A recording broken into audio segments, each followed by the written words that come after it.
eagle মানুষের কাছে এমন ভাই আছে কি শুনল আমরা যে ঠিক আছে বলছি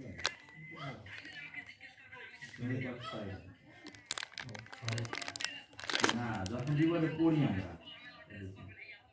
ওর কথা বলছি ধুম কষ্ট তো আপনার ইয়ার আরাম না রে কটলিয়া যেভাবে কটে করতে কাজ যে বুকের করতে কালে আছে এই লাইসেন্স করতে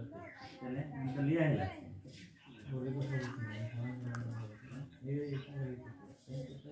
আজকে দিয়ে আসছে না এরকম হচ্ছে মামা দেখেন তো একটু করে দিয়ে দেখেন পরে ঝামেলা নিয়ে মানে সুন্দর কালার নিয়ে এরকম কালার যেমন দিতে দিতে আপনি যখন বলেছিলেন যে মা এরকম সুপ্রে যখন কত সুপ্রে দিলাম আরে আপনি ভিডিওটা দেখে সুন্দর লাগে আমাকে এটা খাওয়া হলে